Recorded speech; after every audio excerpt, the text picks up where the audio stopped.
Daniel Vorcaro foi 24 vezes ao Banco Central durante a gestão de Campos Neto. Dados obtidos, como falei mais cedo no programa, foram obtidos pela Lei de Acesso à Informação e mostram essas visitas de Daniel Vorcaro ao Banco Central, principalmente quando ele estava negociando a compra do Banco Máxima, que já era um banco que trazia problemas na bagagem, era um banco que já tinha algumas questões financeiras e de liquidez problemáticas, e eu ia falar Donald Trump, e Daniel Vorcaro compra esse banco para, em tese, tentar reestruturar, mas na verdade ele usou esse banco para várias fraudes financeiras.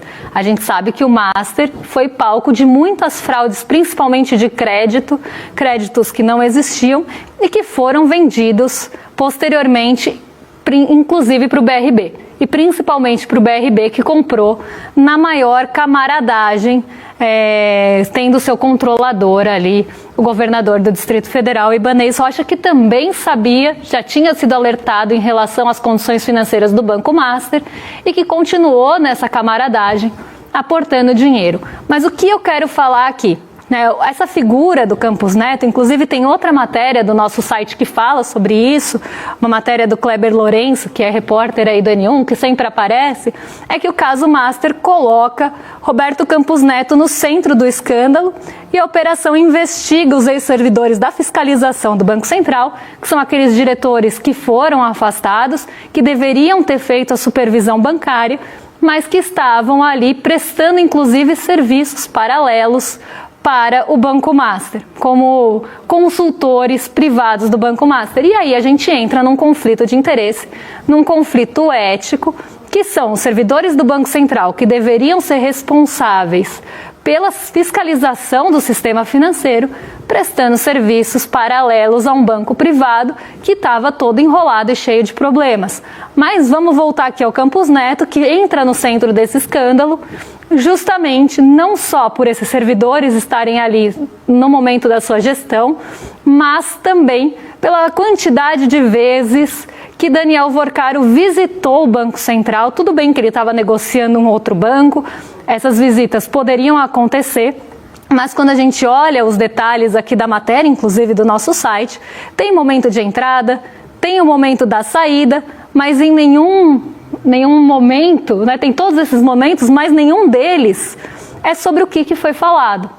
Então, não tem ali o que foi ser negociado no Banco Central.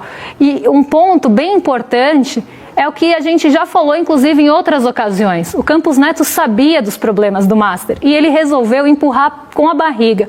Principalmente no fim do seu mandato, ele preferiu fechar os olhos, falou que isso poderia prejudicar o FGC, a liquidação naquele momento, que se fosse feita antes, o buraco poderia ser muito menor, porque CDBs e títulos do Banco Master continuaram sendo vendidos no mercado e agravando ainda mais a situação, porque o Banco Master, com problema de liquidez, começa a vender cada vez mais títulos para conseguir o dinheiro para pagar os títulos anteriores. Então ele precisa ser cada vez mais agressivo na remuneração para pagar o valor anterior e o valor da sua dívida perante os seus investidores, os seus credores, vai ficando cada vez maior, não só pela emissão, mas também pela remuneração, que acaba sendo maior. Então, se Campos Neto tivesse colocado uma pedra ali no Banco Master durante a sua gestão, talvez o buraco fosse menor.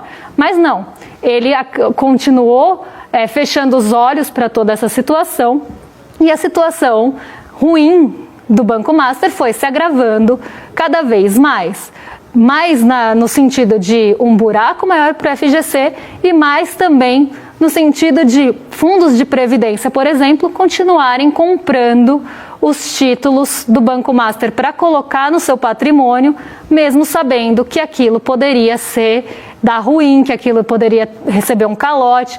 Esses alertas foram feitos para esses governadores, como por exemplo o Ibanez, como por exemplo o Cláudio Castro. Mas eles preferiram continuar colocando dinheiro, seja via BRB ou via fundos de pensão, num banco que já estava com muito problema. Então, se isso se encerra no momento certo, se você liquida um banco no momento certo, você evita que esses problemas se estendam. Mas não. O Campos Neto foi conivente, sim, com a situação. Alguns servidores do Banco Central foram coniventes, sim, com a situação. Não dá para generalizar. Isso não descredibiliza o trabalho do Banco Central, até porque, na sequência, quando muda a presidência do Banco Central, o caso é investigado com a seriedade que deveria ser, e aí sim o banco é liquidado.